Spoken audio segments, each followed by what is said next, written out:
على خطاه كل خطوة تروي قصة. ಪ್ರವಾದಿ ಮುಹಮ್ಮದರ ಐತಿಹಾಸಿಕ ಮದೀನಾ ವಲಸೆಯ ಚಿತ್ರಣವನ್ನ ಜಗತ್ತಿನ ಮುಂದೆ ಮತ್ತೆ ತೋರಿಸಲು ಸೌದಿ ಅರೇಬಿಯಾ ಆಡಳಿತ ಸಜ್ಜಾಗಿದೆ. ಮಕ್ಕಾದಿಂದ ಮದೀನಕ್ಕೆ ಪ್ರವಾದಿ ಮುಹಮ್ಮದ್ ಅವರು ಸಂಚರಿಸಿದ ಅದೇ ಮರುಭೂಮಿಯ ದಾರಿಯಲ್ಲಿ ಆವತ್ತಿನ ಪ್ರಯಾಣದ ಸಂದರ್ಭ ಇದ್ದ ಪ್ರತಿಯೊಂದು ದೃಶ್ಯಗಳನ್ನು ಕೂಡ ಅದೇ ರೀತಿಯಲ್ಲಿ ಮರುಸೃಷ್ಟಿ ಮಾಡಲಾಗುತ್ತದೆ ಎಂದು ಸೌದಿ ಆಡಳಿತ ಮಾಹಿತಿ ನೀಡಿದೆ.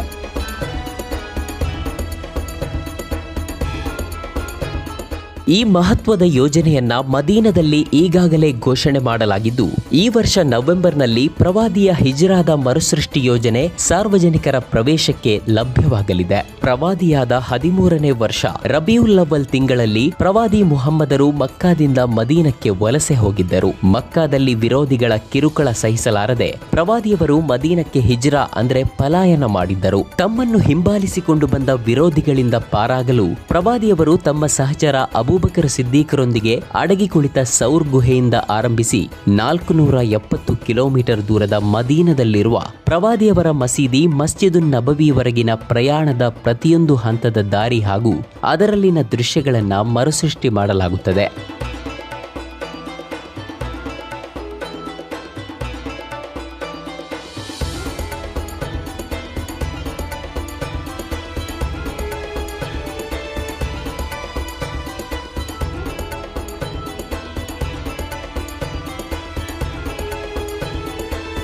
ಮಕ್ಕಾದಿಂದ ಮದೀನಕ್ಕೆ ಪ್ರವಾದಿಯವರು ಸಂಚರಿಸಿದ ರಸ್ತೆಯಲ್ಲೇ ಪ್ರಯಾಣದ ಸಂಪೂರ್ಣ ಅನುಭವ ಪಡೆಯಲು ಯಾತ್ರೆ ಕೈಗೊಳ್ಳುವವರಿಗೆ ಒಂಟೆಯ ಮೇಲೆ, ಕುದುರೆಯ ಮೇಲೆ ಅಥವಾ ವಿಶೇಷ ವಾಹನದಲ್ಲೋ ನಡೆಯುತ್ತಲೋ ಹೋಗುವ ಅವಕಾಶವಿದೆ.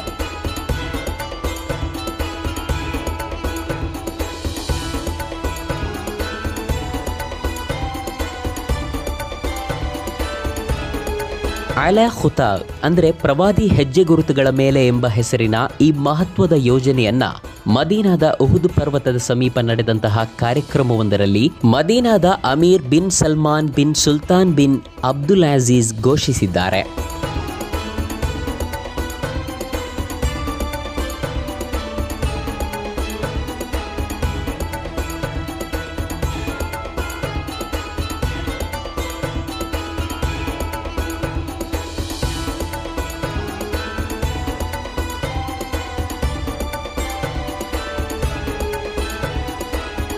ನಲವತ್ತೊಂದು ಚಾರಿತ್ರಿಕ ಲ್ಯಾಂಡ್ ಮಾರ್ಕ್ಗಳು, ಪ್ರತಿ 5 ಕಿಲೋಮೀಟರ್ ಕ್ರಮಿಸಿದಂತೆ ಸಿಗುವ 62 ವಿಶ್ರಾಂತಿ ಕೋಣೆಗಳು, ರಾತ್ರಿ ತಂಗಲು ಸಹಾಯವಾಗುವಂತೆ 8 ಅತ್ಯಾಧುನಿಕ ಶಿಬಿರಗಳು, ಮೆಡಿಕಲ್ ಕೇರ್ ಸೆಂಟರ್ಗಳು, 80ಕ್ಕೂ ಹೆಚ್ಚು ರೆಸ್ಟೋರೆಂಟ್ಗಳು ಈ ಯೋಜನೆಯಲ್ಲಿವೆ. ಈ ವರ್ಷ ನವೆಂಬರ್ನಲ್ಲಿ ಈ ಯೋಜನೆಯಲ್ಲಿ ಸಾರ್ವಜನಿಕ ಪ್ರವೇಶಕ್ಕೆ ಅವಕಾಶ ಸಿಗಲಿದೆ. ಪ್ರಯಾಣಕ್ಕೆ ಬುಕ್ಕಿಂಗ್ ಕೂಡ ಮುಂದಿನ ದಿನಗಳಲ್ಲಿ ಆರಂಭಗೊಳ್ಳಲಿದೆ.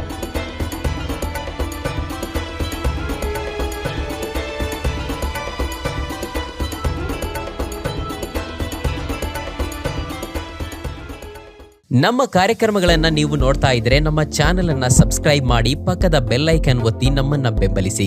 ಹಾಗೆ ನಮ್ಮ ಕಾರ್ಯಕ್ರಮಗಳನ್ನ ಲೈಕ್ ಮಾಡಿ, ಕಮೆಂಟ್ ಮಾಡಿ, ಅದನ್ನ ಬೇರೆಯವರಿಗೂ ವಾಟ್ಸ್ಆಪ್ ಮೂಲಕ ಶೇರ್ ಮಾಡಿ. ನೀವು ಹೀಗೆ ಮಾಡಿದಾಗ ನಮ್ಮ ಚಾನೆಲ್ ಮತ್ತಷ್ಟು ಜನರಿಗೆ ತಲುಪಲು ನೀವು ನಮ್ಮೊಂದಿಗೆ ಸಹಕರಿಸಿದ ಹಾಗಾಗುತ್ತೆ. ಇದು ನೀವು ಯಾವುದೇ ಖರ್ಚಿಲ್ಲದೆ ಕೆಲವೇ ಸೆಕೆಂಡುಗಳಲ್ಲಿ ನೀಡಬಹುದಾದ ಸಹಕಾರ. ಧನ್ಯವಾದಗಳು.